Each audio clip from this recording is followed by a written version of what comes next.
Hola y bienvenidos. Imagina por un momento que para usar un teléfono, en vez de meter una moneda, tuvieras que silbar una nota musical súper específica. Suena a película de espías, ¿eh? Totalmente. Pues algo muy parecido fue el estándar durante décadas para acceder a las comunicaciones por radio. Hoy vamos a explorar el fascinante mundo de esas llaves invisibles, bueno, o a veces no tan invisibles, que abren y gestionan las conversaciones en el espectro. Pues es una analogía perfecta, la verdad, porque en el fondo todo esto va de poner un poco de orden. Claro. El espectro de radio es como una gran avenida con muchísima gente intentando hablar a la vez. Si no tuviéramos estas llaves, sería un caos, un ruido constante, conversaciones cruzadas. Imposible. Exacto. Son, por así decirlo, las reglas de cortesía que nos permiten tener una conversación clara en medio de todo ese bullicio. Me encanta esa idea, reglas de cortesía. Vale, pues empecemos por el principio, por ese método que mencionaba que era casi musical. He oído hablar de algo llamado tone burst, de 1750 hercios. ¿Qué era exactamente? Suena como algo muy analógico. Lo era. Totalmente analógico y sobre todo audible. El tone burst es literalmente un estallido de tono. Ajá. Es una ráfaga de audio muy cortita, de menos de medio segundo, a una frecuencia súper precisa, 1750 hercios. Un pitido agudo, para que nos entendamos. Un bip. Eso es, un bip. Lo enviabas justo al empezar a hablar y ese pitido actuaba como una llave que despertaba al repetidor. Le decía, oye, que te voy a hablar, abre el canal. O sea, que era como llamar al timbre de una casa. Tocas una vez para que te abran la puerta y una vez dentro ya puedes hablar tranquilamente sin tener que seguir tocando. Exacto, esa es la clave. Una vez que el repetidor estaba abierto, ya no hacía falta el tono. Y esto es una diferencia fundamental con otros sistemas que vinieron después. Claro. Y lo más curioso es la geografía del asunto. Mientras en Estados Unidos se popularizaron desde muy pronto otros sistemas más silenciosos, aquí en Europa, en lo que la Yaru llama Región 1, este pitido fue el rey absoluto durante muchísimos años. ¿Y se sabe por qué? ¿Por qué esa diferencia entre Europa y América? ¿Fue una cuestión técnica, de costes o simplemente porque surgió así? Pues es una de esas divergencias tecnológicas fascinantes.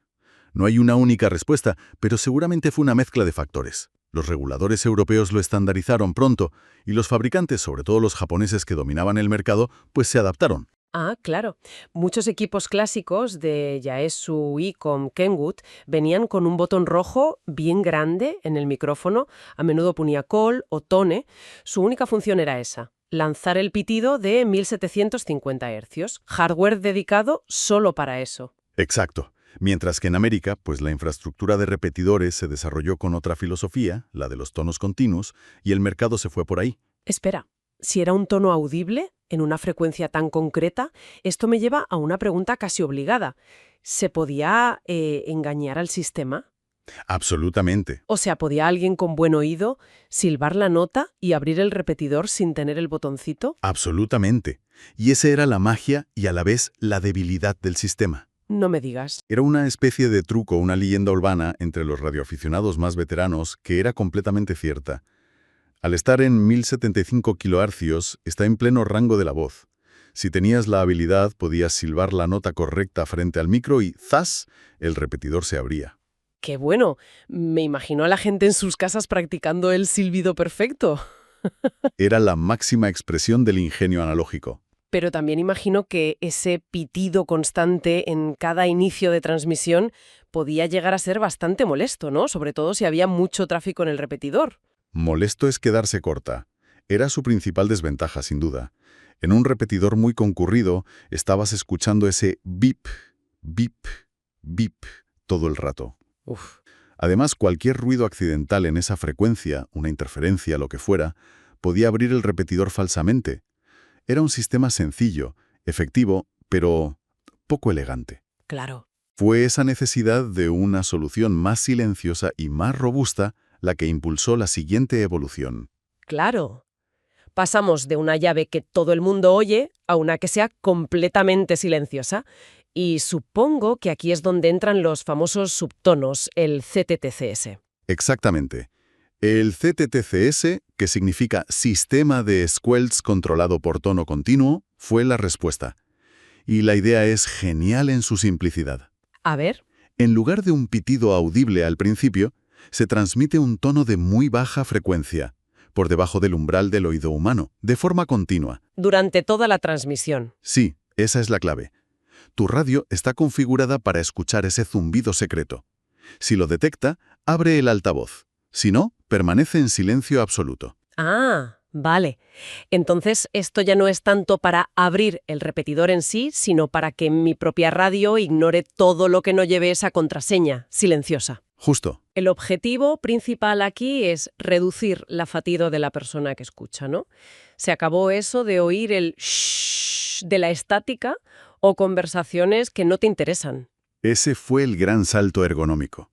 Pasamos de un sistema que gestionaba el acceso a la infraestructura a uno que gestionaba la experiencia del usuario. De repente la radio se volvía silenciosa. Solo cobraba vida cuando había un mensaje relevante para ti. Fue una revolución, vamos. Totalmente. Una revolución en comodidad. Y a partir de ahí, la tecnología digital cogió el testigo y llevó el concepto a un nivel completamente nuevo. De acuerdo. Entonces, pasar de un pitido audible a un zumbido silencioso ya fue un cambio enorme.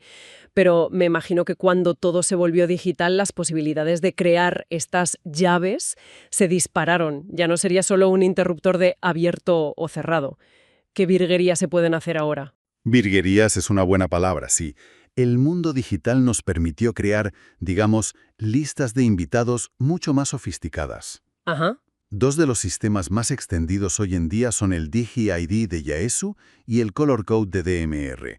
Si quieres, empezamos por el primero. El Digi-ID significa Digital Group ID. Identificador de grupo digital, vale. Exacto. Y como su nombre indica, su función principal es crear grupos. Grupos dentro de la misma frecuencia. ¿Cómo funciona eso? Imagina que tienes un repetidor que usan varios colectivos. Un club de 4x4, una asociación de senderismo y, no sé, el grupo de protección civil. ¿Vale? Con el DGID, que es un número que va del 00 al 99, cada grupo puede tener su propio código. El club de 4x4 usa el ID 25, los senderistas el 30 y protección civil el 50. Y cada uno configura su radio con su número. Justo. Si configuras tu radio en el ID 25, solo vas a escuchar las conversaciones del club de 4x4. Las otras comunicaciones están ocurriendo en la misma frecuencia, pero tu radio las ignora por completo. ¡Qué práctico! ¿Y el 00? El código 00 es como el modo abierto, el que escucha todo. Es una forma súper eficaz de compartir un recurso sin molestarse unos a otros. Entendido. Es como tener diferentes salas de reuniones en una misma planta, y el DGI-ID es la llave que solo abre la puerta de tu sala. Muy buena analogía, sí. Suena muy útil. Y luego está el Color Code del sistema DMR, que por lo que he leído es todavía más fundamental. Lo es, porque opera a un nivel mucho más profundo. El Color Code, o CC, tiene un rango más pequeño solo de 0 a 15, pero su función es crítica. No es un simple filtro de audio. No. Es un filtro a nivel de protocolo digital. Momento, solo 16 códigos del 0 al 15, eso parece poquísimo comparado con los 99 DGIDs. En una ciudad grande, con muchísimos repetidores y sistemas DMR, no te podrías quedar sin códigos o tener problemas de solapamiento muy fácilmente. ¿Esa es la pregunta del millón? Y la respuesta revela la genialidad del sistema DMR. A ver. Tienes razón. 16 parece un número muy pequeño, pero es que su función es distinta. El Color Code no está pensado para separar a 100 grupos de usuarios, sino para separar infraestructuras de radio que están cerca geográficamente. Vale. Pero lo más importante es cómo lo hace. Si tu radio DMR está configurada para el Color Code 1 y recibe una señal con el Color Code 2, no es que decida no abrir el altavoz, es que, a nivel de bits, el receptor ni siquiera reconoce esa trama de datos como una transmisión válida. ¡Ostras! La ignora por completo. Vaya. O sea que si el Digi-ID es un portero que mira tu nombre en una lista antes de abrirte la puerta. Sí.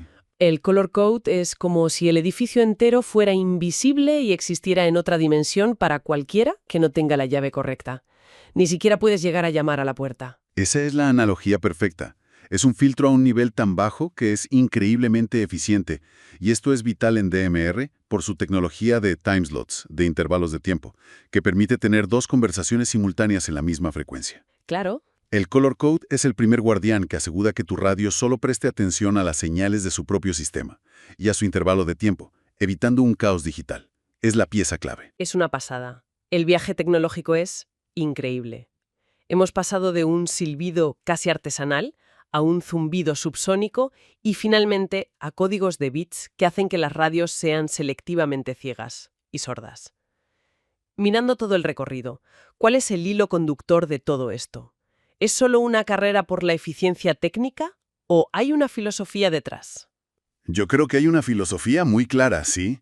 Si conectamos todos los puntos, el hilo conductor es la búsqueda de una gestión cada vez más inteligente y sobre todo más ética de un recurso que es de todos y es limitado.